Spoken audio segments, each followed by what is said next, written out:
தாய் தமிழ் உறவுகளுக்கு வணக்கம். அறிவுள்ள இளைஞர்கள் சீமான் பின்னால் வரவேண்டும். அறிவுள்ள இளைஞர்கள் சீமான் பின்னால் வரவேண்டும் என்ற தலைப்பில் இந்த காணொளியை காண்கிறோம். 2026 தமிழக சட்டசபை தேர்தல் நாம் தமிழர் கட்சி படுதோல்வி அடைந்தது. அறிவார்ந்த சமூகம் 19 லட்சம் வாக்குகளை அளித்துள்ளது. மிகுந்த மகிழ்ச்சியான செய்தி. நாம் தமிழர் கட்சி பெற்ற இந்த 19 லட்சம் வாக்குகள் அறிவுள்ளவர்கள் வழங்கிய வாக்குகள்.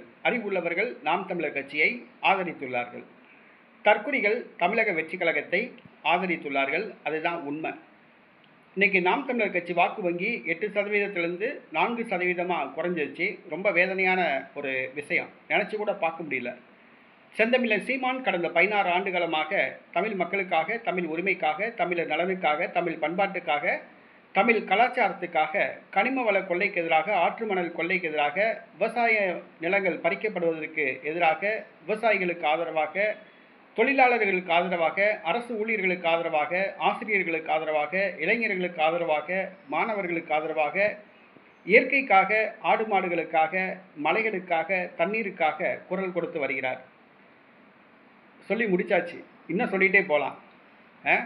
இந்த உலகத்தை வருங்கால சந்ததிக்கு நம்ம என்னத்தை விட்டு வைக்க போகிறோம்? தண்ணீரையாவது விட்டு வைப்போமா?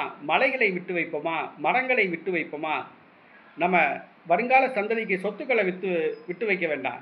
மரங்களை விட்டு வைப்போம். நல்ல ஆக்சிஜன் கிடைக்கும், சுவாசிப்பாங்க. தண்ணீரை விட்டு வைப்போம், நஞ்சில்லாத தண்ணீரை குடிப்பாங்க. விவசாயத்தை விட்டு வைப்போம், நல்லா சாப்பிடுவாங்க, உணவுப் பொருள் விளைவித்து சாப்பிடுவாங்க. மலைகளை விட்டு வைப்போம். ஆனால் இன்னைக்கு நடைபெற்று கொண்டிருக்கிற கடந்த 60 ஆண்டு காலமாக திமுக, அண்ணா திமுக, தமிழக வெற்றி கழக ஆட்சியில் மலைகள் வெட்டி கடத்தப்படுகிறது. மாஃபியா கும்பலால் ஆற்று மணல் கடத்தப்படுகிறது. விவசாய நிலங்கள் பறிக்கப்படுது. தமிழ்நாட்டில் ஆறு போல சாராயம் ஓடுது. அதை கட்டுப்படுத்த முடியல.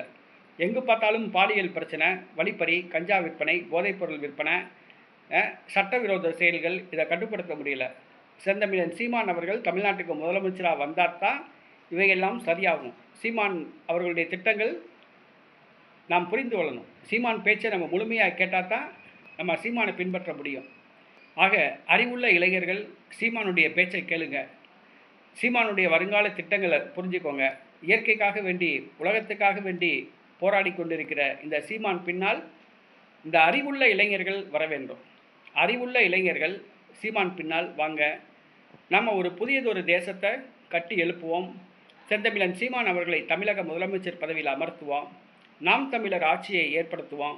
மக்களுக்கு நல்ல பணி செய்வோம். இயற்கையை பாதுகாப்போம். ஆற்று மணல் கொள்ளையை தடுப்போம். கனிம வளங்களை பாதுகாப்போம். விவசாயத்தை பாதுகாப்போம். மரங்களை பாதுகாப்போம். மலைகளை பாதுகாப்போம். வருங்கால சந்ததிக்கு சுத்தமான ஆக்சிஜன், சுத்தமான குடிநீர் கிடைக்க வழி செய்வோம். வருங்கால சந்ததிக்கு வாழ்வாதாரத்தை ஏற்படுத்திவிட்டு செல்வோம்.